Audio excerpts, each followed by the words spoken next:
अध्यक्ष सोनिया गांधी ने अध्यक्ष पद छोड़ने का मन बना लिया है।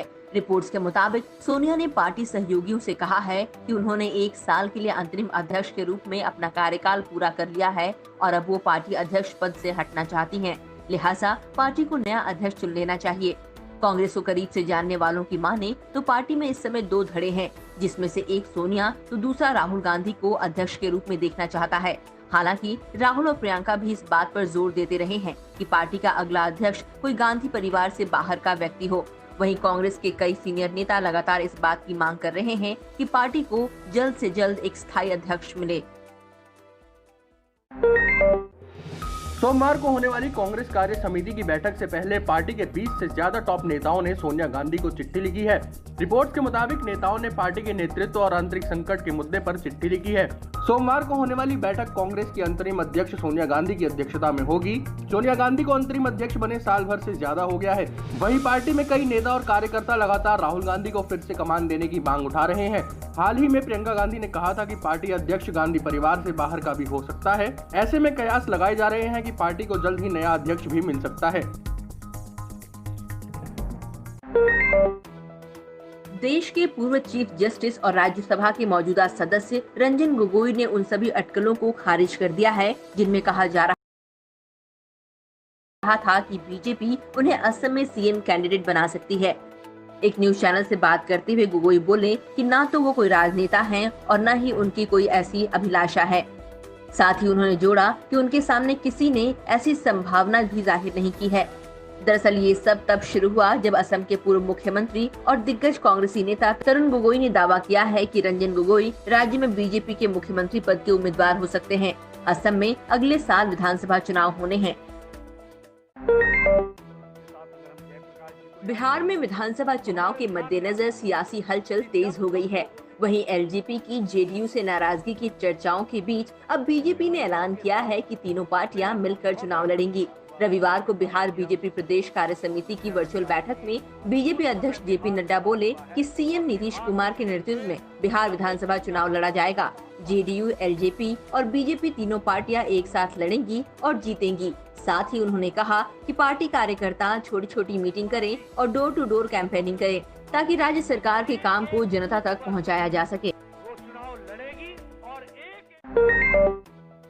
दिल्ली में मुठभेड़ के बाद पकड़े गए आतंकी अबू यूसुफ के यूपी के बलरामपुर स्थित घर से पुलिस ने बम बनाने का सामान जब्त किया है। जो सामान मिला है उसमें 2 विस्फोटकों से बंधी जैकेट, 1 विस्फोटक बंधी बेल्ट, 9 किलो विस्फोटक, बॉल बेयरिंग, आईएसआईएस का झंडा और कई अन्य संवेदनशील सामग्री शामिल है।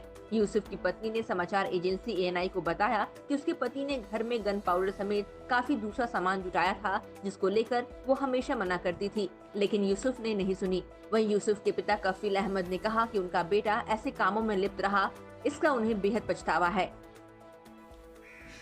लेकिन हमको मालूम नहीं, अब तो पुलिस जो चाहे तो करे, हम क्या कर सकते हैं।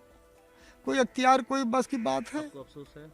अफसोस तो बहुत रहा, लेकिन ये ऐसा काम कर रहे कि हम बहुत परेशान हैं, क्या करें। आर्टिकल 370 के खत्म होने और जम्मू कश्मीर के विभाजन के साल भर बाद जम्मू कश्मीर की 6 मुख्य पार्टियां साथ आई हैं। सभी 6 पार्टियों ने गुपकार घोषणा के नाम पर हाथ मिलाया है और कसम खाई है कि आर्टिकल 370, 35A जम्मू कश्मीर के संविधान और राज्य को फिर से एक करने के लिए संघर्ष करेंगे। सभी नेताओं ने साझा बयान जारी किया है और संघर्ष जारी रखने की बात कही है। बयान के मुताबिक 5 अगस्त 2019 के बाद से जम्मू कश्मीर और नई दिल्ली के रिश्तों में बहुत बड़ा बदलाव आया। इस साझा बयान पर नेशनल कॉन्फ्रेंस के नेता फारूक अब्दुल्ला, पीडीपी नेता महबूबा मुफ्ती, प्रदेश कांग्रेस अध्यक्ष सज्जाद गनी लोन, सीपीएम नेता तारिक आमी और आवामी नेशनल कॉन्फ्रेंस नेता मुजफ्फर शाह का नाम है।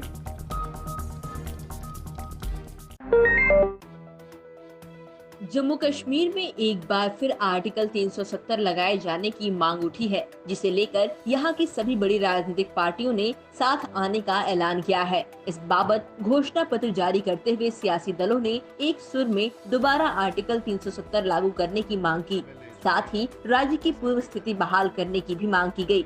वहीं जम्मू कश्मीर के सियासी दलों के इस ऐलान का कांग्रेस नेता पी चिदम्बरम ने स्वागत किया है। चिदम्बरम ने ट्वीट कर लिखा कि जम्मू कश्मीर की 6 बड़ी पार्टियों की एकता और साहस को सलाम, जो जम्मू कश्मीर के लिए एक साथ खड़ी हुई।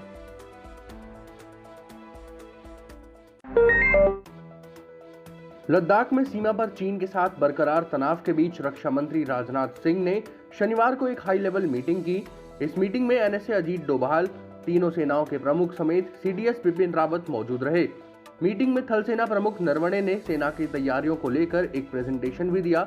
मौजूदा हालातों को देखते हुए अनुमान लगाया गया है कि भारत किसी कीमत पर चीन से लगती हुई अपनी सीमा पर मौजूदगी कम नहीं करना चाहता। साथ ही चीन के अप्रैल वाली स्थिति को फिर से बनाने की मांग पर अड़ा हुआ है। वहीं आगामी सर्दियों को देखते हुए सेना ने अपनी तैयारियां बढ़ा दी हैं और सीमा पर मौजूद अपने कमांडरों से आक्रामकता जारी रखने के लिए कहा है।